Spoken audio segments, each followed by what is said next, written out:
आप मात्र मैं 10 मिनट लूंगा। 10 मिनट आप बैठे रहिए, सब लोग बैठ जाओ, बैठ जाओ। 10 मिनट में कृष्ण जन्म मनाएंगे हम लोग। आज सूर्यवंश में भगवान श्री राम जन्म लेकर के आए।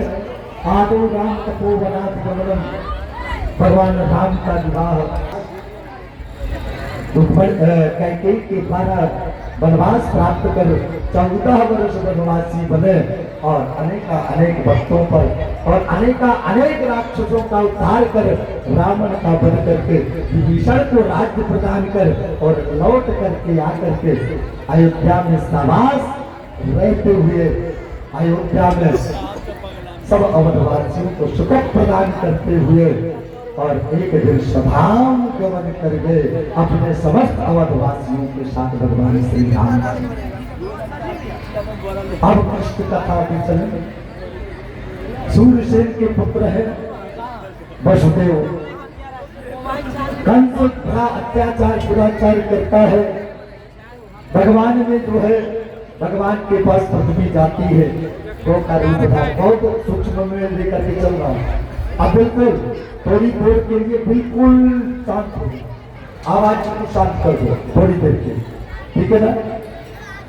आज जो तो भगवान ने आदेश दिया कि जाओ जितने भी परिकर भगवान का, जाओ तुम कुछ बनो। ब्रह्मादि देवता आकर के समस्त ब्रज में कोई न कुछ बनते हैं। भगवान ने कहा नंद के यहाँ वसुदेव और देवकी के उधर से आऊंगा मैं और नंद के यहाँ मेरा पालन होगा। ऐसा आदेश करके आज जो है तो कंस ने इतना अत्याचार दुराचार बना दिया कि उग्रसेन को जेल खाने में डाल दिया। तो जनता प्रजा के अंदर छोड़ी अच्छे शांत रहना, शांत रहो, सब शांत रहो। ऐसे बिल्कुल किर सुन रहे हैं, शांत रहिए सब लोग। ये नहीं बोला कुछ नहीं भगवान से, हम कथा सुना रहे हैं, आवाजें कर रहे हैं और ये कार्यकर्ता लोग को शांत करेंगे।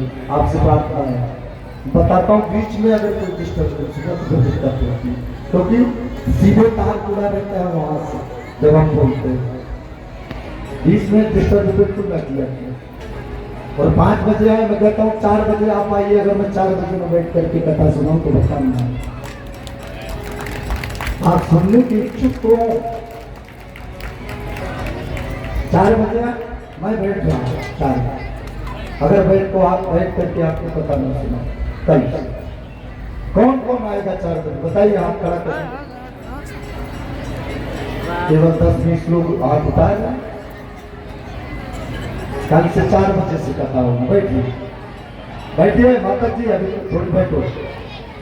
भगवान श्री कृष्ण जब वसुदेव ने विचार किया, कंस ने विचार किया कि समस्त प्रजा में मेरे प्रति बड़ा भय व्याप्त है, भय मुक्त करने के लिए कुछ मुझे अच्छा करना चाहिए। तो चाचा देवक की पुत्री थी देवकी, और देवकी के पुत्र का आयोजन कंस ने रखा। आज सुंदर विवाह किया वसुदेव जी के साथ, और स्वयं बहुत सारा धन दे करके आज स्वयं जो है तो रथ में आरूढ़ होकर के देवकी की विदाई करने के लिए स्वयं रथवाहक बन करके जा रहा है। पर एक आकाशवाणी हुई, अरे राजा कंस, जिस देवकी के विवाह में इतना उत्साह पूर्वक तो विदा करने के लिए जा रहा है, उसी देवकी का अष्टम लाल तेरा काल है, तेरा काल है। जैसे उसने सुना देवकी के केस पकड़े, और ये नागिनी, मैं नहीं जानता था कि तू नागिन है, तेरे उधर से नाग प्रकट होने वाला है। जैसे पटका और तलवार, म्यान से तलवार निकाली और मारने के लिए जैसे दौड़ा, तो वसुदेव जी को पकड़ लिया। बोले पाति रक्षा की पति, अब मेरा विवाह हो गया देवकी के साथ, अब मैं इसे मार नहीं दूंगा। राजन, आप जो कहोगे मैं स्वीकार करने के लिए तैयार हूँ। जब तक आपको 8वें लाल से भय है, मैं 8 पुत्र आपको ला करके दूंगा, आप जो करना हो आप वैसा कर लेना। आप देवकी पर प्रार्थना, आज देवकी और वसुदेव को भी कारागार में डाल दिया है। प्रथम पुत्र हुआ देवकी के यहाँ, प्रथम पुत्र को ला करके दिया कीर्ति नाम के पुत्र को। दया आ गई, और दया आने पर उसने छोड़ दिया। कंस ने जैसे छोड़ा तो एक दिन नारद जी आए, और नारद जी ने कमलाकृति बना करके दिखाई। बोले कंस इस साइड से गिनना कितना होता है?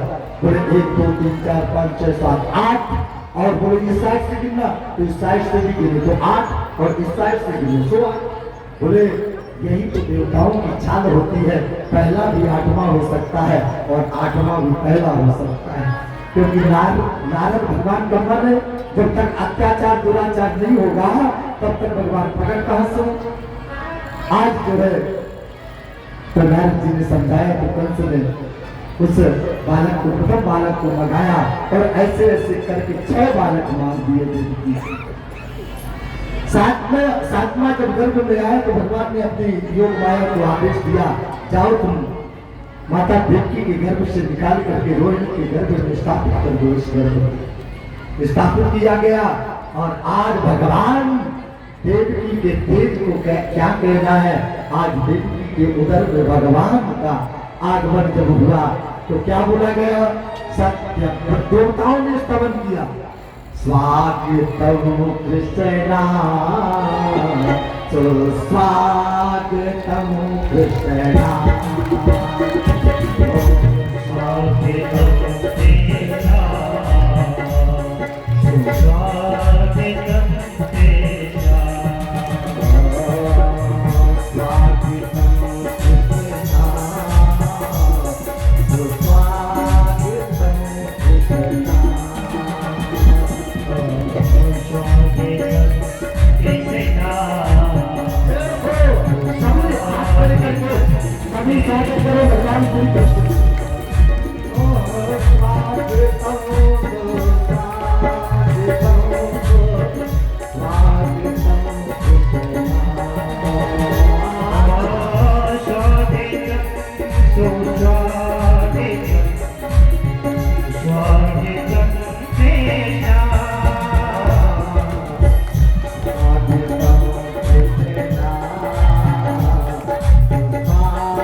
भगवान से चतुर्भुज रूप में प्रकट हुए और बड़ा सुंदर उपदेश किया। तुम्हें जाकर के मुझे जो है तो ले जाकर के एक माया रूपी बेटी हुई है नंद के यहाँ, तो उस बेटी को उठा करके ले आना, और मुझे जो है तो जाकर के वहां पर लेटा स्वरूप में लिया है वसुदेव जी। बोले महाराज मेरे तो हाथों में अकड़ी, पाँव में बेड़ियां। बोले भगवान परमात्मा का जो स्पर्श करते हैं ना, उसकी पाँव की बेड़ियां सब समस्त बंधन मुक्त हो जाता है व्यक्ति जब भगवत स्पर्श करता है। और जैसे माया का स्पर्श मतलब बेटी का स्पर्श करेगा, वैसे बुरा भुगतन में हो जाता है। ये है भगवान की ताकत। आज स्पर्श किया और भगवान को लेकर के गए, हाथों की बेड़ियां समस्त जो रक्षक लगे हुए थे समस्त सो गए, और आज जैसे जा रहे हैं तो रास्ते में वसुदेव जी लेकर के, तो आज भादों का महीना, अष्टमी तिथि, ऐसी घनघोर रोहिणी नक्षत्र, यहाँ रोहिणी के बलराम हुए और यहाँ भगवान श्री कृष्ण पहुंचे, और जाकर के आज चरण स्पर्श करने के लिए यमुना जी दौड़ी, तो भाग में आ रहे। अब ससुर बाबा मतलब चरण स्पर्श करना है अपने स्वामी के, भगवान पति है ना यमुना के, यमुना पटरानी है, तो चरण छूना चाहती है, और आपत लग रही है ससुर जी की आपत लगाई दे रही। भगवान ने थोड़ा सूट से नीचे अपना चरण डाला और यमुना जी ने स्पर्श कर दिया। कहीं अगर थोड़ी डिस्टर्ब हो जाऊं तो दिक्कत नहीं है, बता देना, क्योंकि हमने जल्दीबाजी में चले, समझ रहे हो? तो अब स्पर्श किया और स्पर्श करने के बाद जगह प्रदान कर दिया, और आज गोकुल में पहुंच करके सुंदर जो है तो जहाँ पर वो भगवान की योग माया लेटी हुई थी उसको उठाया है, और भगवान की ओर टुकुर टुकुर करते हुए लौट करके आए, और कंस ने उस पुत्री को समस्त रक्षक जग गए, और आवाज आई कि वसुदेव के यहाँ पुत्री हुई है, और उस पुत्री को मनाया, और जैसे पृथ्वी पर पटका तो आकाशवाणी हुई, अरे राजा कंस, जिसे तू मारना चाहता है वो तेरा मारने वाला तो 84 कोस में जन्म ले चुका है, तू मुझे क्या मारे। आज यहाँ एक दिन ब्राह्मण पधारे, और ब्राह्मण पधारे तो ब्राह्मणों ने नंद के यहाँ नंद जी और यशोदा में प्रणाम किया है, और जैसे प्रणाम की ने ये बीच वालों को पीछे बैठा रखा है। अब जो है तो नंद और देवकी ने, नंद और यशोदा ने जैसे प्रणाम किया तो ब्राह्मण ने आशीर्वाद दे दियो, बोले श्रीरवर्चस्वमानुष्यमारोग्य मां विधाक्को भवानं महीयते धनं धान्यं पशुं बहुभक्ति लाभो शत संवत्सरं दीर्घमायुः। बोले महाराज धन तो मेरे यहाँ बहुत है, धन धान्य की कमी नहीं है, सब कुछ ठीक है, पर जो आपने कहा मैं 80 साल को ले गया, और मेरी जब बुढ़िया जो है तो 85 वर्ष की है गई, तो मेरे यहाँ संतान सुख मोह प्राप्त न है। तो ये बताओ महाराज कैसे कहीं जो है तो निरर्थक न्याय हो गए। अब ब्राह्मण ने कही कोई बात नहीं बाबा, तुम ऐसा करो कि बढ़िया सो चक्र भांग घुटवाओ, और बढ़िया जो है तो भोजन बनवाओ, हमें चक्र खिलाओ, तुम्हारी यहीं पे अनुष्ठान कर देंगे। हम सब ब्राह्मण आज भगवान से प्रार्थना करें, भगवान आप वसुदेव नंद और यशोदा के यहाँ उनके लाल बन करके आओ, और आज ब्राह्मणों के आशीर्वचन को रखने के लिए भगवान आज कृष्ण के रूप में आते हैं। बाबा खिरक पे जाकर के यमुना के तट पर आज जप रहे हैं, जहाँ भगवान का नाम जप करना चाहिए, तो वहाँ क्या जप रहे हैं?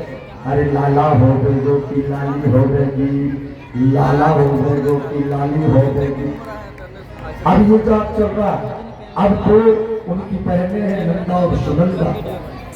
अब नंदा ने रात भर देखती रही, नंदा ने सोचा कि एक बार खिड़की से देख कर किटवाऊं, क्या है तो लाला होना होता है ना भाभी के, तो नंद को ज्यादा जो है प्रसन्नता होती है, मुझे कुछ मिलेगा क्या।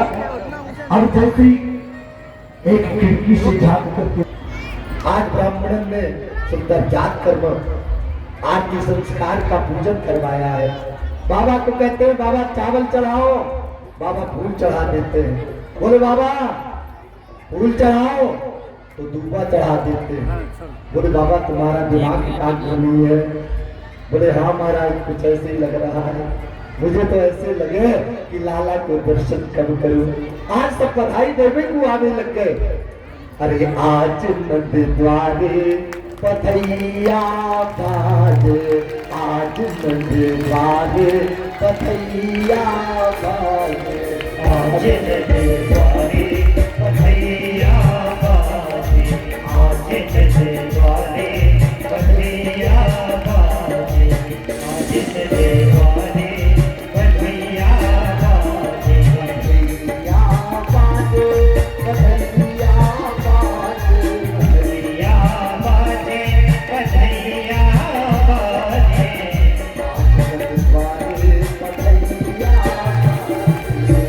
आज नंद द्वारे पथैया बाजे, आज नंद द्वारे पथैया आज नंद द्वारे पथैया बाजे। अब मैं जैसे कहूंगा कि बाबा बधाई हो तो पुरुष वर्ग बोलेंगे, देखता हूं किसके अंदर कौन सी ताकत है। आप लोग हमारा ज्ञान करेगा। और जब मैं कहूं मैया बधाई हो तो माताएं बोलेंगे, हाँ बाबा बाबा बधाई हो। अरे, पुरुषों को बोलना है, आपकी तरफ से मैं हूं ना, सबको बोलना है बाबा बधाई हो, मैया बधाई हो। एक मिनट तक बात ही आप बोलिए। देखो कितना जोर से बोलो, ऐसे बोलो बाबा बधाई हो, बधाई हो। ऐसे बोला जाता है। सीखो कुछ। बाबा बधाई, तेजी से बोलो मैया बधाई हो। अच्छा तो तेज बोलेगा, जो हाथ की घड़ी बोलूंगा उसी को तेज बोलेगा, तो तेज बोलेगा। बोलो बाबा बधाई हो, मैया बधाई हो। अच्छा हाथ खड़ा करना, खड़ा करना। कौन बोला? कौन बोला? कौन बोला हाथ खड़ा करना? घड़ी उसी को देख। कौन बोला? मैं बोला, मैं बोली। माइक किसके पास है? माइक किसके पास है? हमारे पास है। तो घड़ी किसकी है?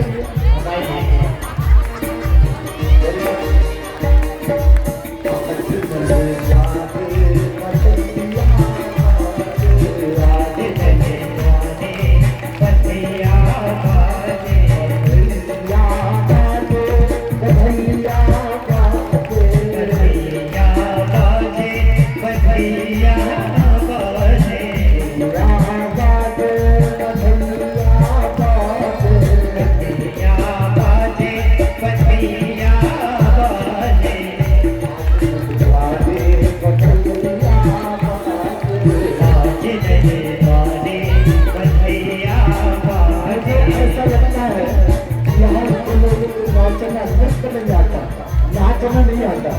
अरे वहाँ जब चार लोग करो पी करके करो होते हैं और उनके बीच में हम लोग नाचते हो तब शर्म नहीं आती, और यहाँ आकर के शर्म आती है।